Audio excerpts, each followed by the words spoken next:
छोटी सी कहानी अहिल्याबाई होलकर जी के जीवन से जुड़ी, वही अहिल्याबाई जिन्होंने विश्वनाथ मंदिर का निर्माण कराया था बनारस में।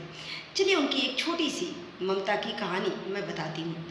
एक बार अहिल्याबाई होलकर जी अपने रथ पर सवार होकर के कहीं जा रही थी। जब उनका रथ सड़क से गुजरता है तो वो देखती हैं कि रोड के किनारे एक गाय का बछड़ा घायल अवस्था में पड़ा हुआ है, उसका एक पैर टूटा हुआ है और उसकी माँ वहीं पर बैठी हुई है, यानी एक गाय बैठी हुई है। अहिल्याबाई होलकर जी ने जब इस दृश्य को देखा तो वहाँ आसपास खड़े लोगों से पूछा कि ये बछड़ा कैसे घायल हो गया। तो उन लोगों ने बताया कि अभी यहीं से थोड़े देर पहले आपके पुत्र मालेराव का रथ गुजरा है और उनके रथ के नीचे आकर के इस गाय के बछड़े का पैर टूट गया है। अहिल्याबाई होलकर जी को ये बात बहुत बुरा लगी। वो अपने घर जाती हैं, महल जाती हैं और अपनी बहू से पूछती हैं कि बहू बताओ, अगर किसी माँ के सामने उसके बच्चे को कोई मार दे, घायल कर दे तो उसे क्या करना चाहिए। तो उनकी बहू ने कहा कि वैसी ही सज़ा उस व्यक्ति को भी देना चाहिए, यानी उसको भी उसके माँ के सामने उसी तरह सज़ा देनी चाहिए। अहिल्याबाई होलकर जी ने कहा ठीक है, ऐसा ही होगा। और वो वापस जाती हैं और अपने सैनिकों को बोलती हैं कि मेरे पुत्र को एक बंदी के रूप में लाया जाए मेरे सामने और उसे मेरे सामने कुचल दिया जाए रथ से और उसकी भी एक टांग तोड़ दी जाए।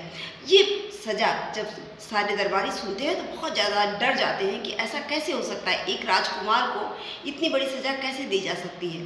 सारे दरबारी रोकने लगते हैं, नहीं महारानी ऐसा नहीं होना चाहिए। लेकिन वो कहती हैं कि नहीं, उसने कैसे ध्यान नहीं दिया कि एक बछड़ा यहाँ से पड़ा हुआ है, उसने बछड़े के ऊपर कैसे चला दिया रथ। उन्होंने कहा नहीं, मेरे सामने ही मेरे पुत्र को सज़ा मिलनी चाहिए।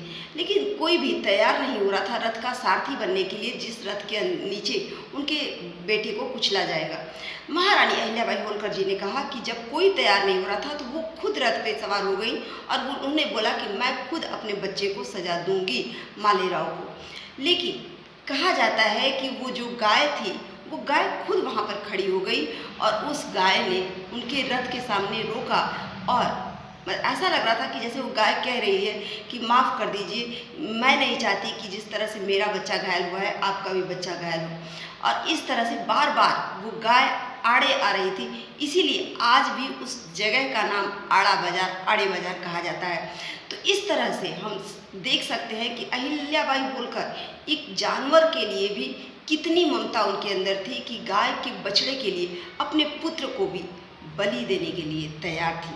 ये थी हमारे देश की रानियाँ और हमें इनसे सबक सीखना चाहिए कि महिलाओं को कितना ममतामयी होना चाहिए हर व्यक्ति के अंदर। लिए